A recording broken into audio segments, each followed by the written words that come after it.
We'll have a brief session on approach to status epilepticus today. It's a very common topic.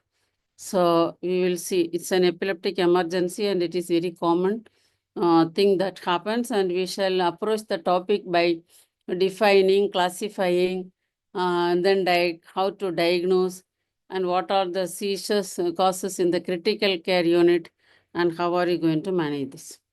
So as you know, International League Against Epilepsy in 2015 formulated a definition for the status epilepticus. It is a condition resulting either from the failure of the mechanisms responsible for seizure termination or from the initiation of mechanisms which leads to abnormally prolonged seizures. That prolongation is previously used to be told 30 minutes. Now it has been reduced to 5 minutes based on the severity of the damage that happens to the brain in a status. Now the time duration has been cut down to 5 minutes. And it is a condition which can have long-term consequences after the time point of 2 to 30 minutes. So status is a seizure which lasts for 5 minutes. And it can have long-term consequences, especially after about 30 minutes, including neuronal death, neuronal injury, and alteration of neuronal networks, depending on the type and duration of the seizures. And seizure with 5 minutes or more of continuous clinical and or electrographic seizure activity or recurrent seizure activity without recovery in between seizures. So then we have got, once we have got a status, we have got next that is called, all status cannot be controlled within the stipulated time. So then it becomes a refractory status. So status epilepticus persisting despite administration of at least 2 appropriate parenteral medications, including benzodiazepine. So if you are not able to control it with the 2 anticonvulsants, which are appropriate, of which one is a benzodiazepine, that becomes a refractory status. So prolonged refractory status is that persists or recurs after at least 7 days of appropriate treatment, but without the use of anesthetics. So anesthetics are not used, but it is recurring after lasting even after 7 days. That is called prolonged refractory status epilepticus. And super refractory. So you have got a status, you have got a refractory status, then you have got a prolonged refractory status, then you have got a super refractory status that is persisting at least 24 hours after the onset, either without interruption despite appropriate treatment with anesthesia. That is the difference between prolonged refractory status and super refractory status. Even with anesthesia, it is not getting controlled. It is called super refractory status, recurring while on appropriate anesthetic treatment, or recurring after withdrawal of anesthesia and requiring its reintroduction. Then prolonged super refractory status. Next is the prolonged super refractory status that persists or recurs after at least 7 days of appropriate treatment, including ongoing need for anesthetic. So these are the various grades of status epilepticus: refractory status, prolonged refractory status, super refractory status, and prolonged super refractory status. So what are the situations where the outcome is going to be poor? One cause, if it is symptomatic. For example, if there is a encephalitis underlying, which is causing the status, then the outcome is going to be poor. And de novo hospitalized patients, that they are not epileptic, they have some other conditions, they have come and suddenly a status is coming, then it comes under the category of cryptogenic status, because you do not know the cause. So that carries a poor outcome. Older age group, that is age above 65, and associated multiple medical complications and long duration of seizures and focal neurological signs at the onset itself. That means that there is a structural brain damage. So these are situations which give a poor outcome from a status. So status epilepticus is a neurological emergency. So this is very important because it is a neurological emergency, and evaluation and management to prevent significant morbidity or mortality is very important. It predisposes, if not treated properly, to recurrent treatment-resistant seizures in the future. And complications can be classified. Complications of a status can be classified as medical complications and neurological complications. And second way of classifying is complications which are immediate and complications which are delayed.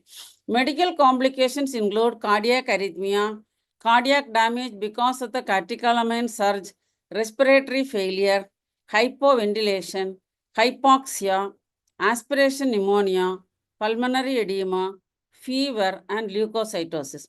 And neurological complications include progression to chronic epilepsy and recurrent status epilepticus.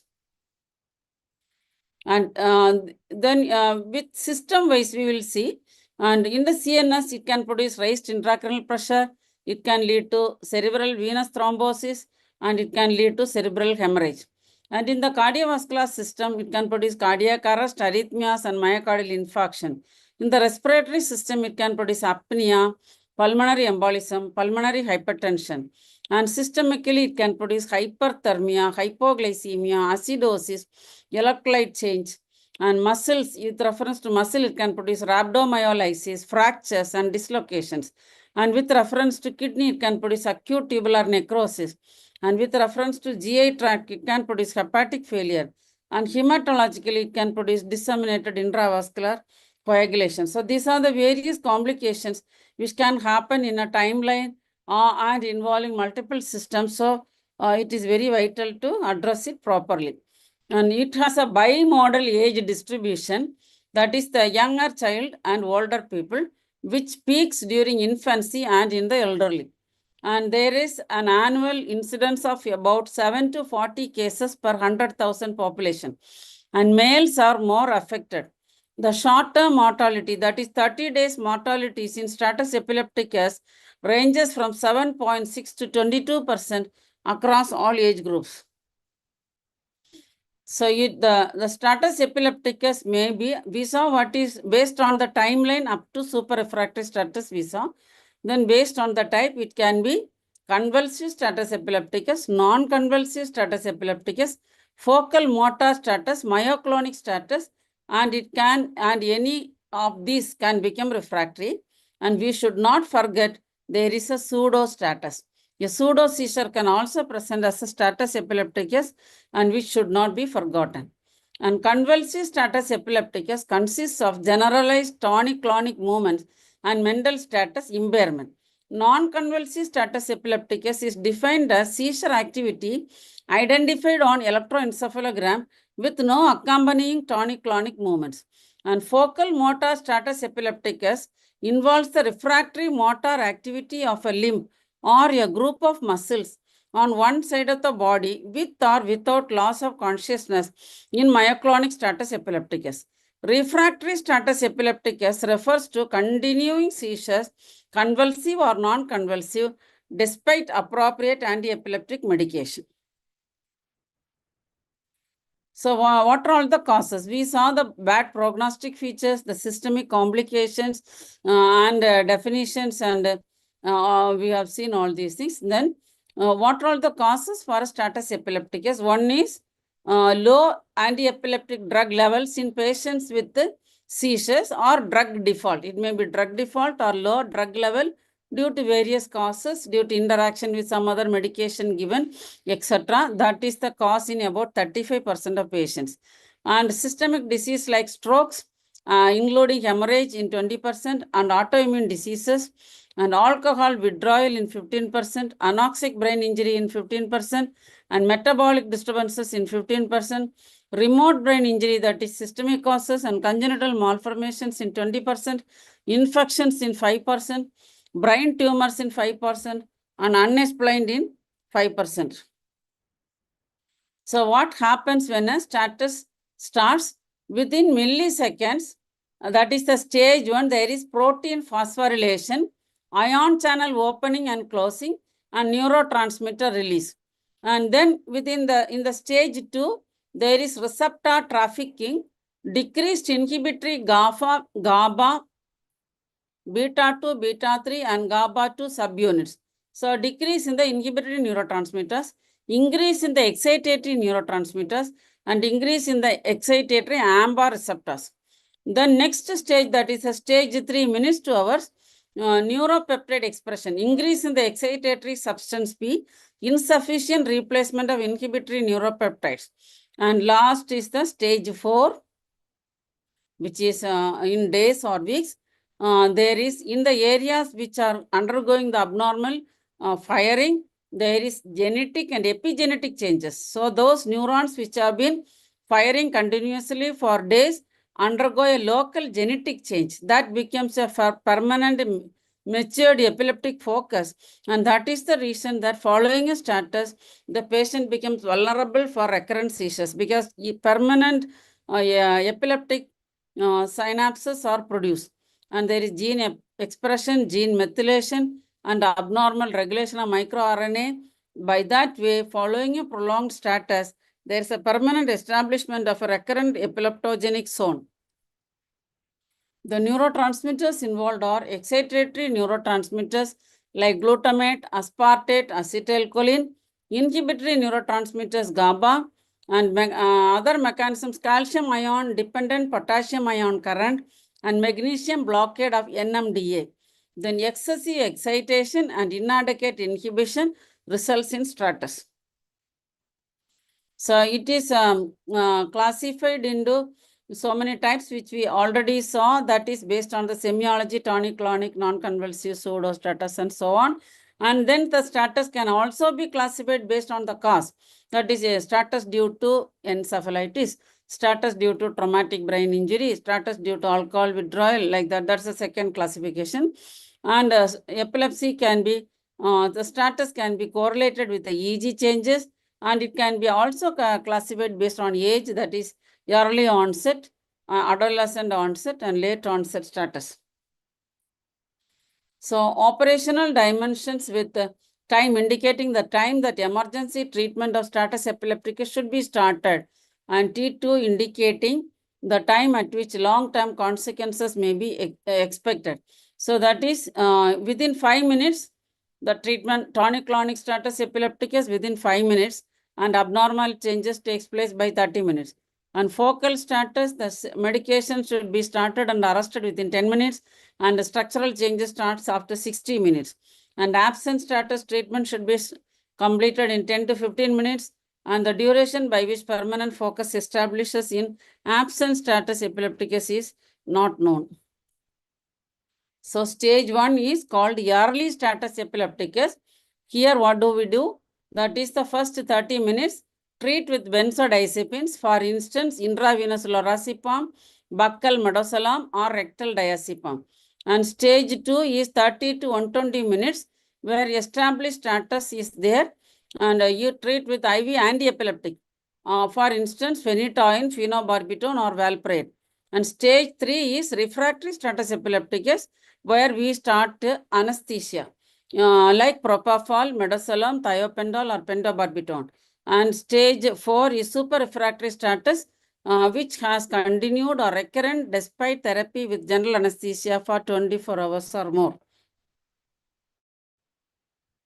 Then what is the status epilepticus severity score? So you can score the severity so that we can explain to the relatives what is to be expected. So that uses 4 parameters. One is level of consciousness, that is alert or somnolent, the confused, stuporous, or comatose. Then type of status, simple partial, complex partial, myoclonic absence. Then generalized is grade 1, non-convulsive status is grade 2 or coma.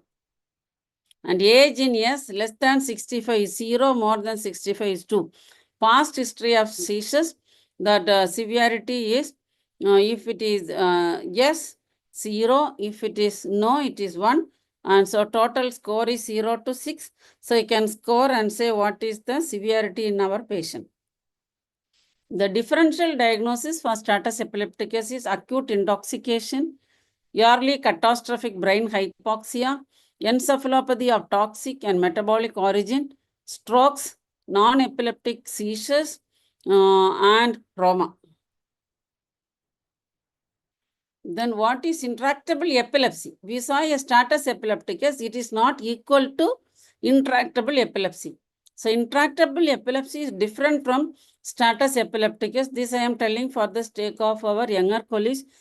They may think what is the difference between status and intractable epilepsy. So intractable epilepsy is therapy-resistant patients. Rule of 2, that is more than 2 seizures per month in spite of 2 appropriate anticonvulsants regularly given for 2 years. So if in spite of 2 years, 2 appropriate drugs per month, patient gets at least 2 seizures per month, that is called intractable epilepsy. Johns in 1989 says that the factors involved are subjective handicap, social disability, and medical intractability. And there is an intractability score, like the status score, which was defined by Smith's 1986. I am not going into that. This is only to know what is a status and what is intractable epilepsy. Both are different. So to know that for our younger attendants, I have said that definition. So what are all the investigations we are going to do? We will do the complete blood workup, liver function test, toxicology screen, metabolic workup, and cerebrospinal fluid analysis. Then we will do CT scan, which will show loss of gray-white differentiation, sulcal effacement, and gyriform patterns of enhancement. And MRI shows restricted diffusion in T2 in hippocampus, basal ganglia, corpus callosum, and thalamus, and leptomeningeal enhancement. So this is one EEG showing the classical spike and wave discharges. You see, this is the spike, this is the wave. So any discharge in the EEG cannot be called epilepsy. There are so many abnormal discharges. They have different terminologies. All of them can be called abnormal, but they are not epileptic discharges. So here you can see the classical spike and the wave. The spike and the wave. Spike and the wave. It is symmetrical, synchronous, with a higher amplitude in certain regions. And this is a idiopathic generalized epilepsy. Here you can see spike and wave. Normally abrupt onset, abrupt subsidence, no post-ictal, you call it per second, abrupt onset, abrupt subsidence with no background changes typical. Here we are seeing that there is a build-up and there is a post-discharge slowing. But the discharge itself is classical spike and wave. So this is called atypical absence because the onset is not abrupt, it is building up, and after the discharge there is a slowing. And this is one which is commonly mistaken as epileptic discharge. In the patient, if the patient is in the critical care team, we should be very careful. This is called a mid-positive triphasic wave.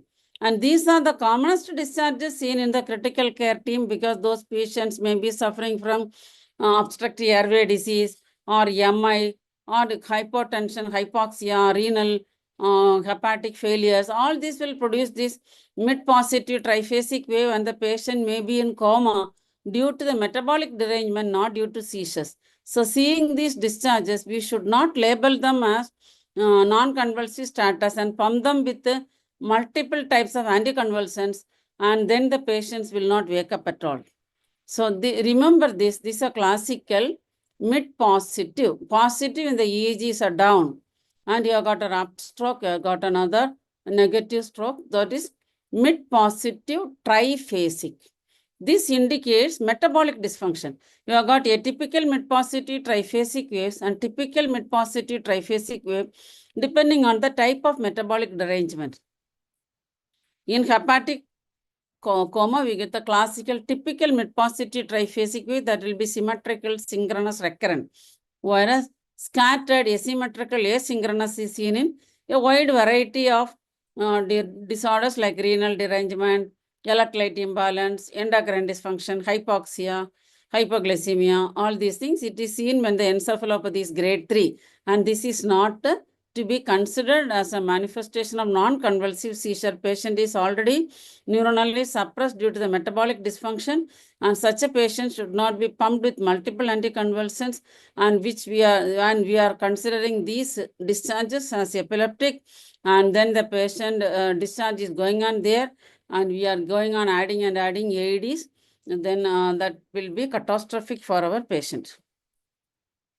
And this is a PLUTS. So periodic, this is what if your patient is having status due to a structural brain disease, we thought that the outcome is going to be bad.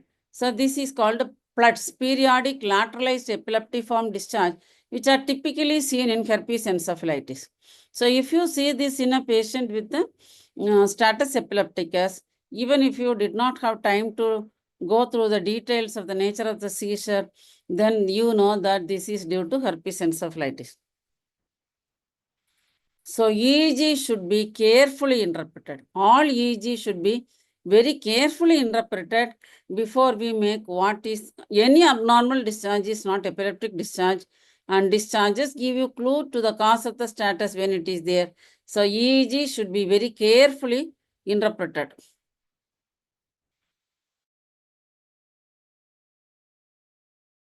Monitoring to be initiated within 1 hour of status epilepticus as per recommendation. Then continue at least 48 hours in comatose patients to evaluate for non-convulsive seizures. And what are the EEG endpoints? What are the points by which you decide that the seizure has stopped? Cessation of the non-convulsive seizure discharges and the formation of diffuse beta activity, burst suppression at 8 to 20 seconds interval. That is a burst of discharge followed by suppression of activity. That is burst suppression, and complete suppression of the EEG, almost looking like a completely suppressed brain, little better than the brain death. All these are endpoints which says that the seizure is arrested. And management consists of general measures, pre-hospital management and hospital management. In patients who already have had a status, we can educate the family members in case he gets one attack, what is to be done in the pre-hospital. So pre-hospital, Aldrich et al. 2001 class 1 study, they used buccal midazolam, rectal diazepam and intranasal midazolam. These are the things which can be used in the home in the pre-hospital setting. Then benzodiazepines are safe and effective when administered by paramedics for out-of-hospital status epilepticus in adults. Lorazepam is likely to be a better therapy than diazepam. So other studies on pre-hospital management, we have got several studies using several number of patients, and they have found that buccal midazolam, rectal diazepam is all useful and safe for pre-hospital management. And now the patient has reached the hospital, pre-hospital, some degree of management has been done. You look at like any sick patient, airway, breathing and circulation, you have to monitor and correct if anything is there, administer oxygen. Then emergency investigations, you send blood gases, sugar, renal, hepatic function, calcium, magnesium, full blood count, clotting screen, then anticonvulsant concentrations and toxic screening and ECG. And then give thiamine and glucose IV if patient is alcoholic. And this also improves the neuropsychological function.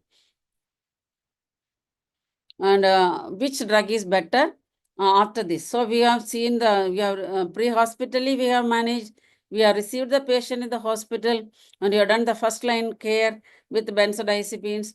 And then we are going to see which drug is better. There is class 1 evidence is there only for benzodiazepine. Even though we have got so many other anticonvulsants in the market, the class 1 evidence still remains only for benzodiazepines. That is the best and the safest. And there is no difference between valproate, levetiracetam or phosphenityne, and which can be given as, valproate can be given as a bolus of dose of bolus dose. That is coming to about 40 milligram per kg of sodium valproate, 20 milligram per kg of phosphenityne, and 40 to 60 milligram per kg of levetiracetam. These three are equally effective. There is not that one is superior, other is inferior. And valproate should not be used in patients with mitochondrial disease or severe liver disease. Then we will see what are you going to do your patient with a tonic-clonic status, which is the commonest type. And tonic-clonic movements are seen in the patient, and he is having EEG evidence of seizures. And EEG discharges may be waxing and waning. or it can be a continuous ictal discharge, or continuous ictal discharge followed by suppression, or periodic epileptiform discharges in a flat background, and blood pressure goes up, lactate, glucose increases, and pH decreases. So this is phase 1 in a tonic-clonic status. Patient will have a clinical phenomena, patient will have EEG correlate, and there will be systemic changes like blood pressure changing, and metabolic changes like lactate, glucose changing, and pH decreasing. Next is a phase 2. The seizure becomes shorter duration and restricted, and later restricted myoclonic twitches.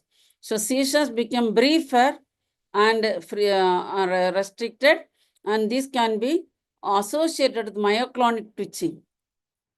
And it is in this phase 2 that brain damage occurs. And the EEG can show periodic epileptiform discharges, which are difficult to control. And they can have alteration in the blood pressure, pH, and all that which was altered in the phase 1 becomes normal in the phase 2.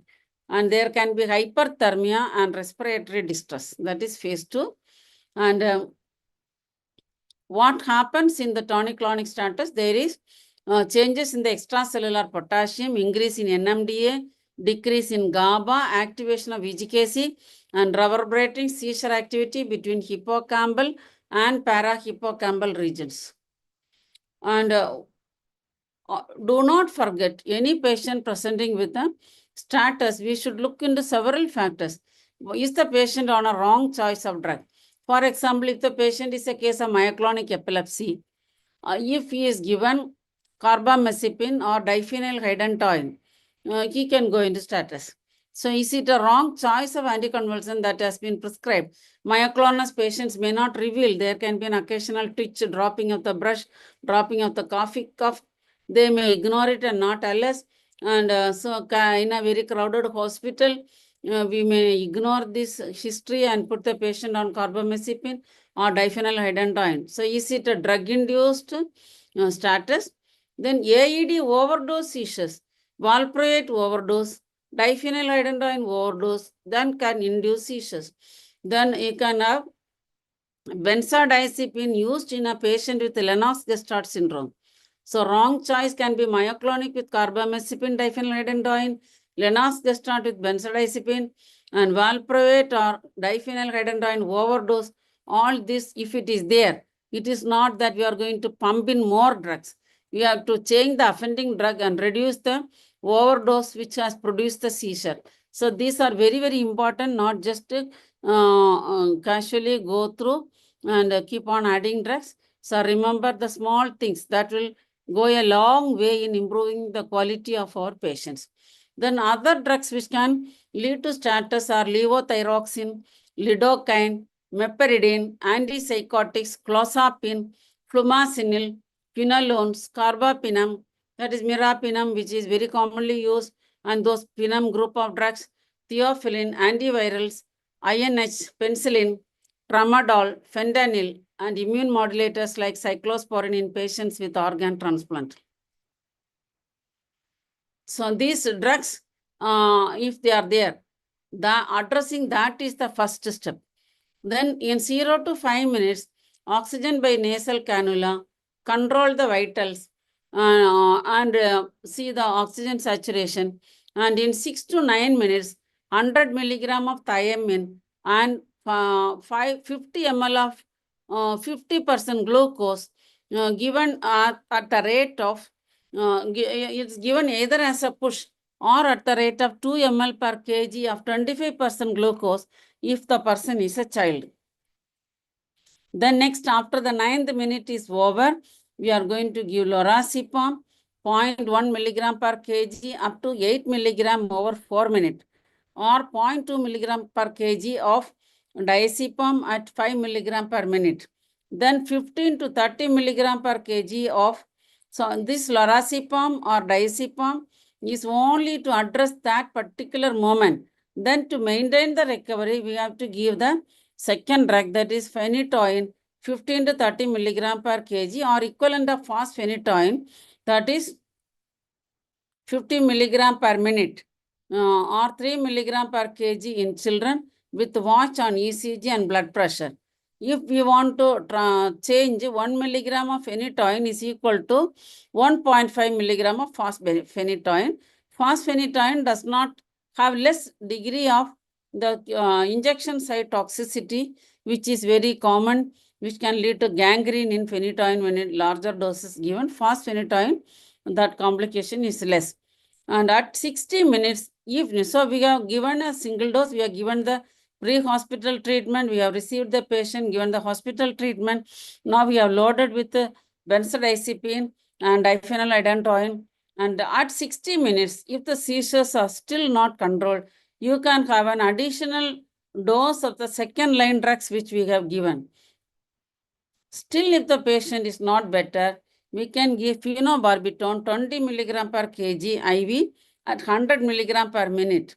And after 60 minutes, if the seizures are not controlled, then you have to consider anesthetic agents like pentobarbital with ventilatory support. Then what about the role of other drugs, levetiracetam? They are all inferior to the benzodiazepine. We have seen that. So studies on levetiracetam has listed intravenous levetiracetam as a treatment option for the stage of established status epilepticus. It can be used as a treatment.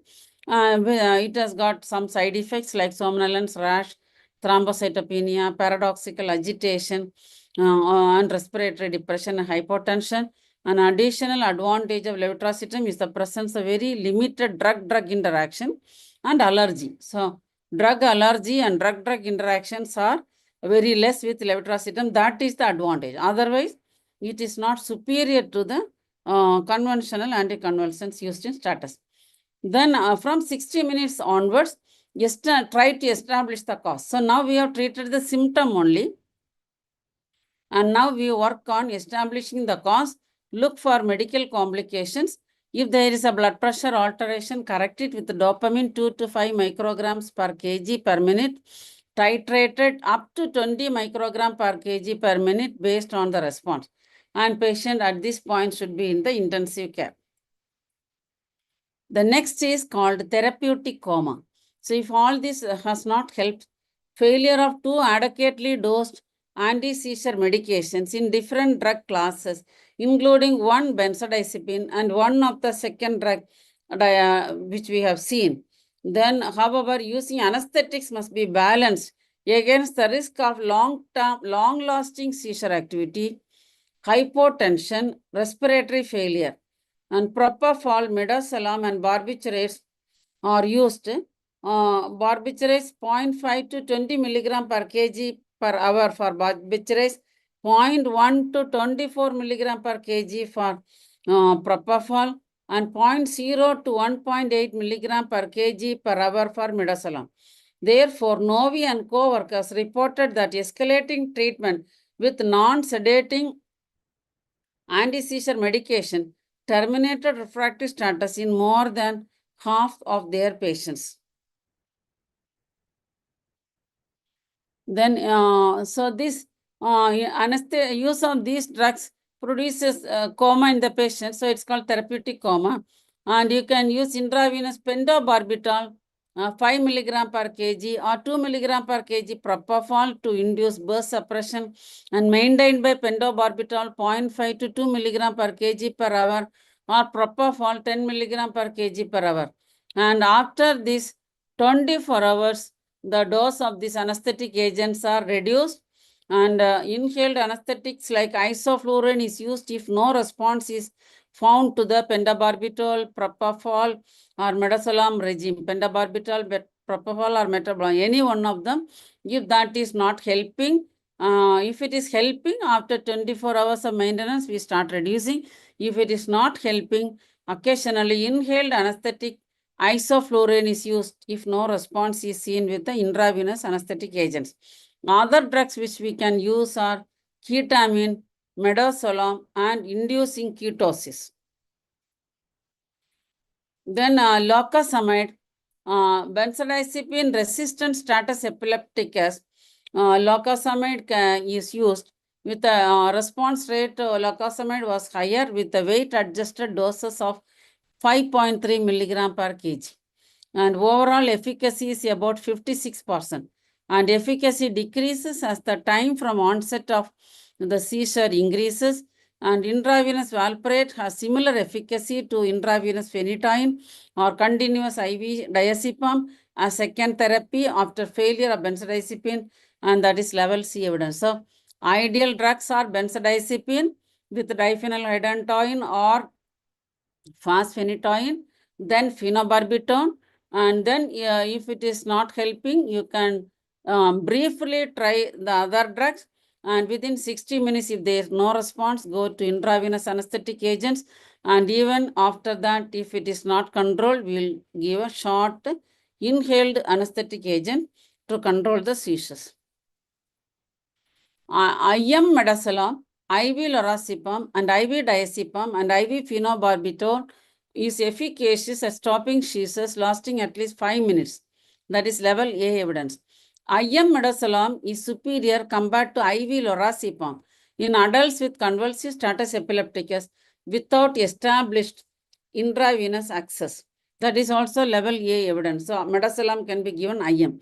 IV lorazepam effective than IV phenytoin in stopping seizure lasting at least 10 minutes. That is also a level A evidence. So the algorithm is intervention for emergency department in patient setting or pre-hospital setting with trained paramedics.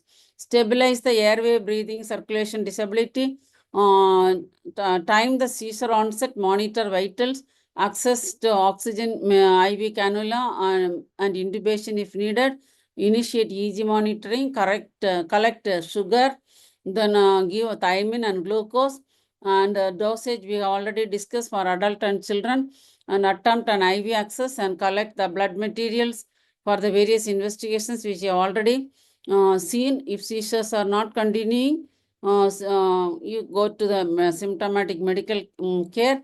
If the seizures are continuing, choose one of the following anticonvulsants, that is intramuscular midazolam 10 milligram for a 40 kg, 5 milligram for 13 to 40 kg single dose, or intravenous lorazepam 0.1 milligram per kg per dose, maximum 4 milligram per dose, or 8 milligram over 4 minutes, and may repeat the dose once.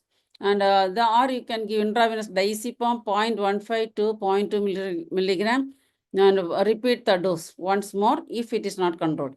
And if none of the three options above are available, choose. If it is not available only, benzodiazepine and the second line not available, then choose intravenous phenobarbital 15 milligram per kg dose, or rectal diazepam 0.2 to 0.5 milligram per kg, maximum dose of 20 milligram, or intranasal midazolam or buccal midazolam. Then if the seizures are not continuing, then only symptomatic medical care. If seizures are continuing, then you add the second line drug of next phosphonatoin, valproic acid, levetiracetam, any one of them. And then if the seizures are still continuing, then we go to anesthetic agent. So this is what we described in detail, that has put in the form of an algorithm. So then the second line drugs, these are various studies using various medications. The gist is what I have already mentioned, that the studies done by various people. So then impending and early. So this, as we have already seen, this is again this impending early status, that is 5 to 30 minutes. So same medications given, I have given it in another format. It is the same thing which we have gone through. Then we see what we are going to do if an anesthetic agent is needed. Midazolam already used as a first line, and short acting, it is short acting, that is the advantage. Disadvantage is tachyphylaxis, and used initially or in combination with propofol. It can be used initially or it can be used along with propofol. And propofol, again, the advantage is it has a short half-life, rapid titration is possible, it acts on the NMDA receptor, and the disadvantage is PRIS, that is propofol induced complications, that is metabolic acidosis, rhabdomyolysis, and cardiovascular collapse. So this can be a dangerous complication with the propofol, that when we are using this, we should be aware. So patient can have acidosis, rhabdomyolysis, and cardiovascular collapse. Next is thiopentol. It has got a long half-life. We want drugs which have short half-life. That is midazolam and propofol with advantage and disadvantage. Thiopentol has got a long half-life. So there is a, with all these various drugs, there is no change in the short-term mortality or immediate effectiveness and tolerability. Barbiturates increased duration of mechanical ventilation. So when we use barbiturates, there is a, that is thiopentol, because it is having a long half-life, you need a increased duration of mechanical ventilation. Midazolam is safest, needs to be combined with propofol to obtain seizure control. Midazolam 0.2, according to Kumar and Black, the recommendation is 0.2 milligram per kg loading, followed by infusion of 0.1 milligram per kg per hour. Along with phenytoin, it can be maintained for days. So midazolam plus propofol or midazolam plus phenytoin can be used. When it is clubbed with phenytoin, it can be used for several days.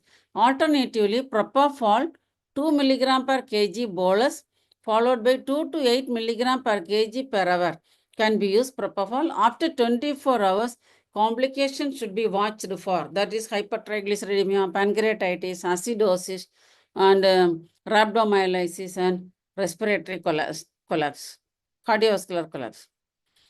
Then why does the treatment fail?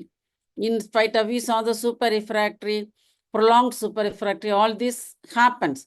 Why does this happen? Even if you have done your best, so it may be an evaluation failure. Patient may be having an underlying encephalitis, we have not treated it. Or patient may have a mitochondrial disease and you may be pumping valproate, which will enhance the complications. So most of the time we have seen patients having aminoacidurias like phenylketonuria or various aminoacidurias misdiagnosed as encephalitis and given antiviral agents. So that may be the one cause. Evaluation failure. Evaluation of the underlying cause may be wrong. So that is one common cause.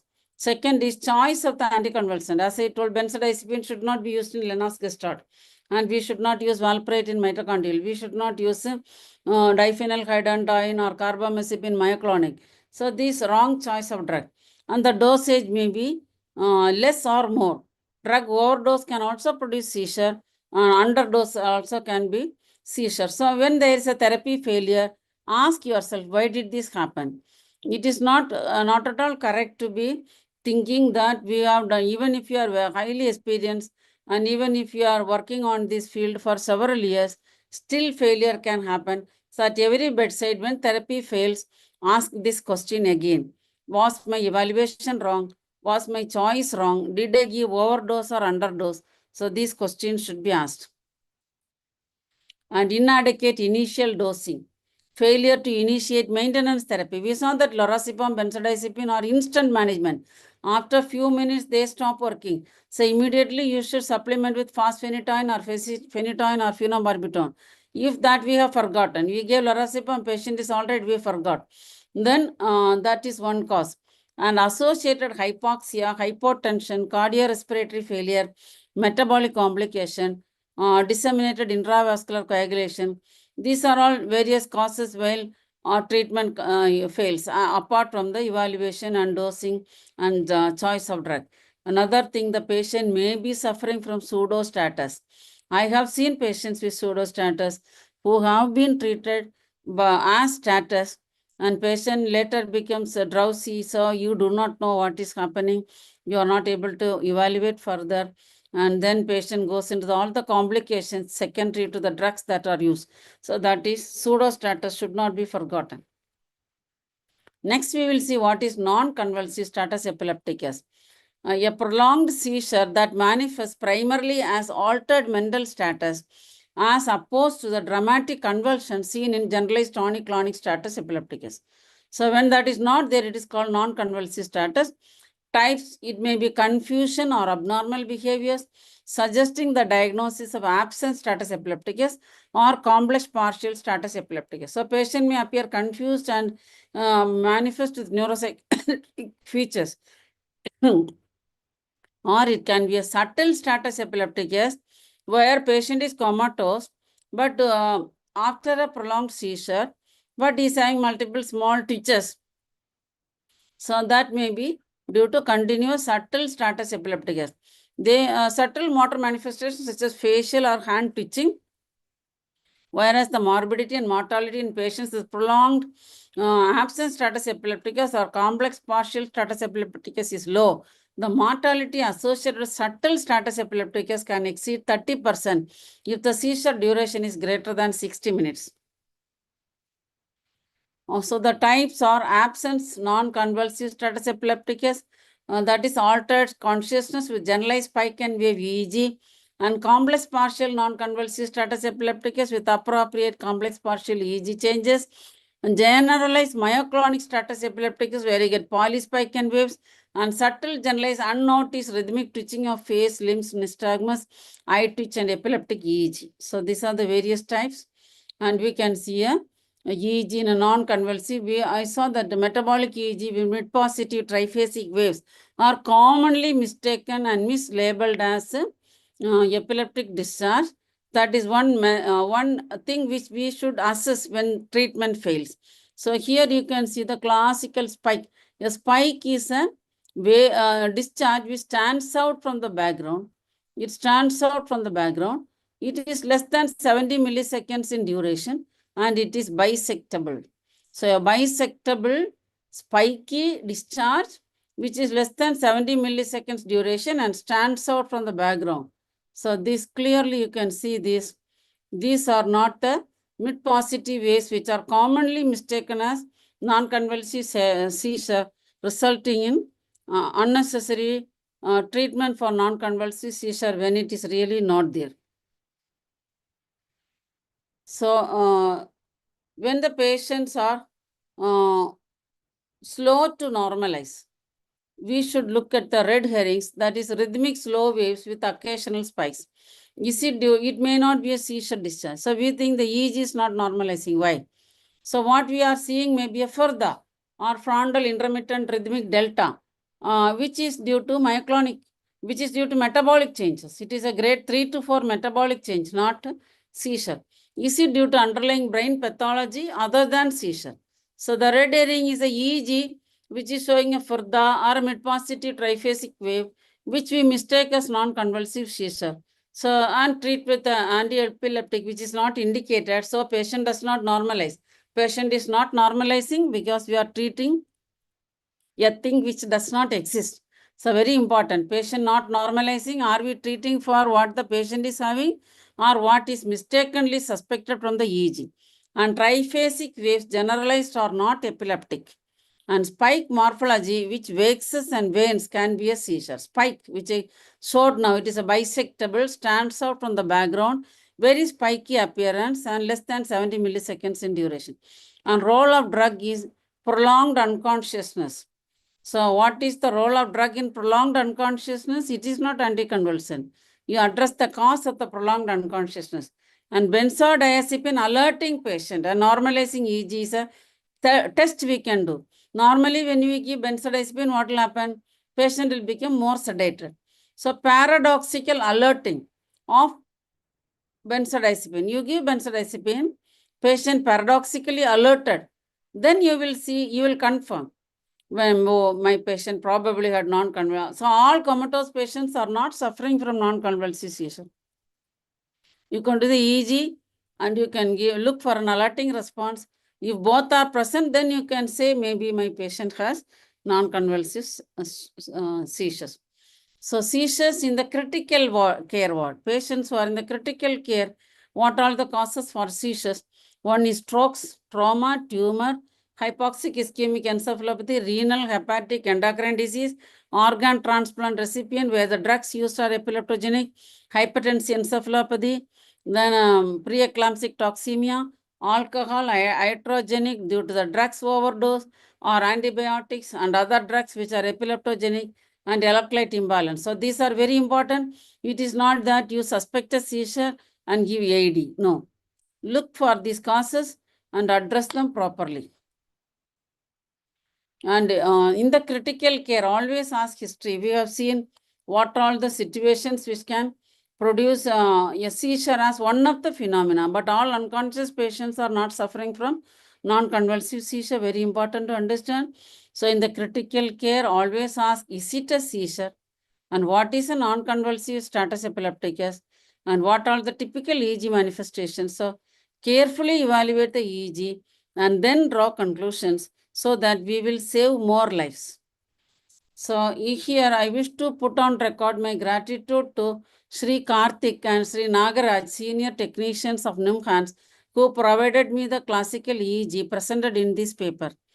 I had the EEG collections, but somehow because of my computer crashing, those data were lost. So I asked them and they promptly supplied these EEGs, even though I have left that institution 4.5 years back. So I'm so grateful to them for their kindness shown to me in a very short time. And I once again thank Dr. Kishan Rao and Dr. Ganraj for continuously giving me this platform for keeping my brain active post-retirement.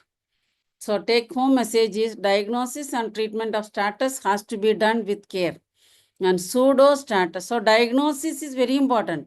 Not thinking everything is everything is non-convulsive status. Very, very dangerous. We lose many patients because of this. And pseudo status should not be forgotten. Drugs-inducing seizures should not be forgotten. Metabolic problems should not be forgotten. Non-convulsive status epilepticus is diagnosed with pattern recognition, both EEG and clinical. Very important. It is very important to recognize the classical pattern, both clinical and electrophysiological, before we label them as non-convulsive status.